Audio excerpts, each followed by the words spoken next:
விக்ரமாதித்தன். கதை 30. உள்மாதினி கதை.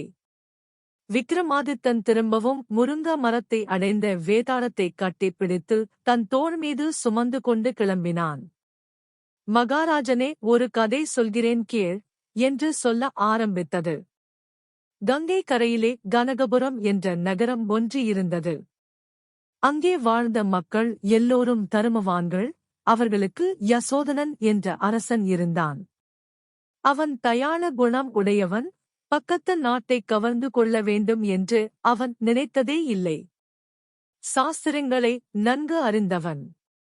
அந்த நகரத்திலே பெரிய வியாபாரி ஒருவன் இருந்தான். அவனுக்கு உன்மாதினி என்ற கன்னிப்பெண் ஒருத்தி இருந்தாள். அவளுடைய அழகைக் கண்டு எல்லோரும் மயங்கினர். அவள் யுக்த வயது அடைந்ததும் வியாபாரி யசோதன மன்னனிடம் சென்று, அரசே, மூவுலகிலும் நிகரற்ற அழகுள்ள ஒருத்தி இருக்கிறாள். உலகத்திலுள்ள இரத்தினங்களும் மணிகளும் அரசனையே சார்ந்தவை. ஆகவே என் குமாரத்தியைப் பற்றி உங்களுக்குத் தெரிவிக்காமல் நான் வேறு யாருக்கும் மணம் செய்து கொடுக்க விரும்பவில்லை. அவளைக் கொல்வதோ தள்ளுவதோ தங்கள் இஷ்டம். அதைக் கேட்ட பிறகுதான் நான் மேற்கொண்டு காரியங்களைச் செய்ய வேண்டும் என்று வேண்டிக் கொண்டான். அதன் பின்னர் மன்னவன் அந்த பெண்ணின் அழகிலே மங்கலக் குறிகள் அமைந்திருக்கின்றனவா என்பதை அறிவதற்காக வியாபாரியுடன் அறவாளர்கள் சிலரை அனுப்பி வைத்தான். மூவுலகையும் மயக்கும் அவளுடைய அழகைக் கண்டு வியந்தனர். அரசன் இவளை மணந்து கொண்டால் இவள் அழகில் மயங்கி நாட்டைக் கவனிக்காமல் அலட்சியம் செய்துவிடுவான். அதனால் நாடு பாழாகிவிடும். ஆகவே இவளுடைய அழகில் மங்கலக் குறிகள் தோன்றுவதை நாம் அரசனிடம் சொல்லக்கூடாது என்று முடிவு செய்தனர். அவ்வாறே அரசனிடம் சென்று அவள் தேகத்தில் அமங்கலக் குறிகளே தோன்றுகின்ற என்று தெரிவித்து விட்டார்கள். அரசனும் அந்த பேரழகியான உன்மாதினியை தன் தேவியாக ஏற்க மறுத்துவிட்டான். அப்பால் அரசன் சொன்னபடியே வியாபாரி தன் குமாரத்தியான உன்மாதினியை படைத்தலைவனான பலதரனுக்கு மணம் செய்து கொடுத்தான். அவன் தன் புருஷன் வீட்டில் சந்தோஷமாக இருந்தாள். ஆயினும் அவள் மனதிலே தன் தேகத்தில் ஏதோ அமங்கலக் குறியைக் கண்டதாகச் சொல்லித் தன்னை ஏற்க மறுத்து அரசன் தன்னை நிராகரித்தது மட்டும் உறுதிக்கொண்டே இருந்து. மாரிக்காலம் போய் வசந்தம் வந்தது. மலர்கள் மொக்கு அவிழ்ந்து நறுமணம் பரப்பின. வசந்தம் வந்ததைக் கொண்டாட மக்கள் உற்சவம் நடத்தினார்கள். அரசன் யானையேறி வீதியில் புறப்பட்டான். அவ்விதம் வரும்போது அவனைக் கண்ட குலமங்கையர் அவன் மீது மையல் கொண்டுவிடக் கூடுமாதலாலும் அதனால் விபரீதம் ஏற்படக் கூடுமாதலாலும் அவர்கள் மறைந்து விலகிப் போவதற்காக மன்னர் பிரானின் வருகையைப் பறை கொட்டித் தெரிவித்தார்கள். அதைக் கேட்ட உன்மாதிரி அரசன் தனக்கிழைத்த அவமானத்திற்கு பழிக்கு பழி வாங்குவதற்காக தன் மாளிகையின் மேல் மாடத்தில் நின்று வீதியில் உலாவரும் அரசனுக்கு தரிசனம் தந்தாள். அவள் உருவத்தையும் அழகையும் கண்ட அரசன் திகைத்துவிட்டான். மாறன் எய்த கணைகள் அரசன் உள்ளத்தில் நன்றாகத் தைத்தன. அரண்மனை வந்து சேர்ந்ததும் அந்த மங்கையார் என்பதைப் பற்றி விசாரித்தான். முன்னர் ஒரு சமயம்தான் வேண்டாம் என்று நிராகரித்த வியாபாரியின் மகளே அவள் என்பதை அறிந்தான். அவள் அழகில் அமங்கலக் குறிகள் தெரிகின்றனவென்று முன்னர் தன்னிடம் சொன்னவர்களை அரசன் நாட்டிலிருந்து பிரஷ்டம் செய்து துரத்திவிட்டான். அதற்குப் பிறகு அரசனுக்கு இரவு பகல் அவள் நினைவுதான். அந்த நினைவால் அவன் வாடி வதங்கினான். அந்த பெண்ணிடம் கொண்ட காதல் அரசன் உடலையும் உள்ளத்தையும் உருக்கி வந்தது. அவன் உடல்நிலையைக் கண்டு பலரும் வந்து விசாரித்தார்கள். ஆனால் தன் உள்ளத்தை தகித்து வரும் காதலைப் பற்றி மன்னனுக்கு வெளியே சொல்ல வெட்கம். கடைசியில் அவர்களுடைய தொந்தரவு பொறுக்க முடியாமல் தனக்கு அந்தரங்கமானவர்களிடம் விஷயத்தை தெரிவித்தான். உடனே அவர்கள் இதற்காக ஏன் கவலைப்பட்டு வாட வேண்டும்? தங்கள் ஆணைக்கு அவள் காத்திருக்கிறாள். தாங்களே அவளை அழைத்துக் கொள்ளலாம் என்றார்கள். ஆனால் நீதி தவறாத மன்னன் அவர்கள் உபதேசத்தை ஏற்கவில்லை. உன்மாதினியின் கணவனான படைத்தலைவன் பலதரனுக்கு இந்த செய்தி எட்டியது.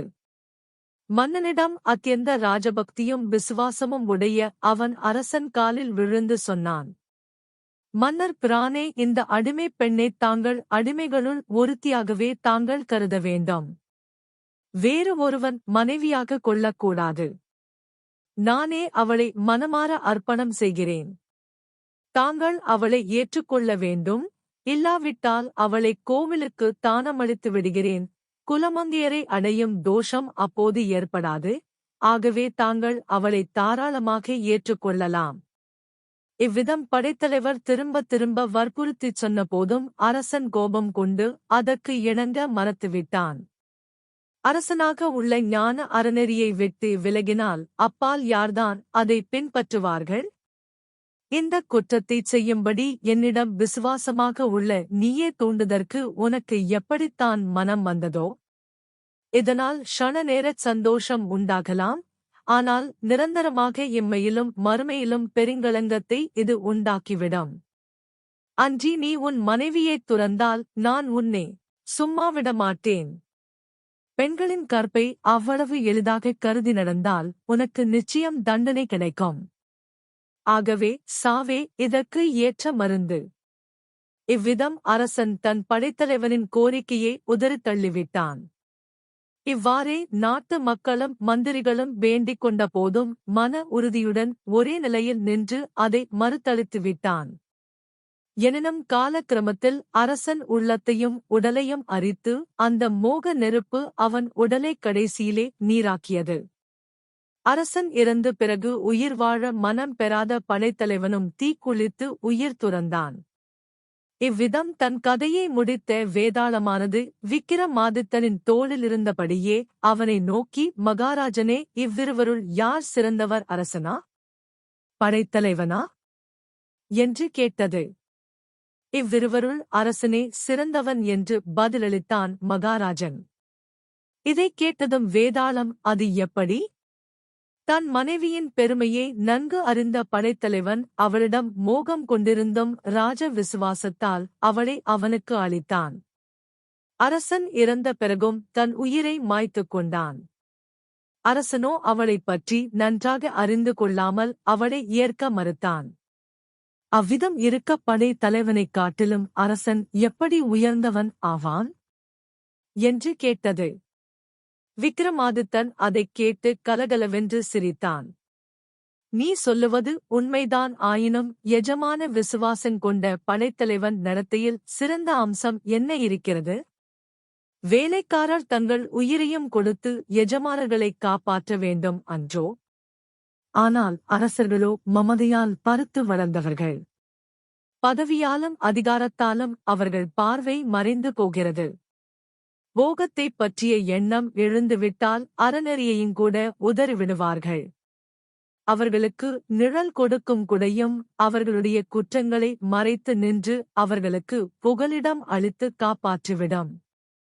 நகுஷன் போன்ற பேரரசர்களும் இதற்கு தப்பாமல் பழி சுமந்திருக்கிறார்கள். ஆனால் இம்மன்னனோ உன் மாதினியிடம் கொண்ட காதலால் தன் உடலையே இழந்தாலும் அறநெறியின் வழியிலிருந்து நழுவவில்லை. அவ்வளவு திடச்சித்தம் கொண்ட அரசனே உயர்ந்தவன். இந்த பதிலைக் கேட்டதும் வேதாளம் மறுபடியும் கட்டவிழ்த்துக் கொண்டு சென்றது. பழையபடி அதைத் தேடிப் புறப்பட்டான் விக்கிரமாதித்தன். மீண்டும் கதை தொடரும்.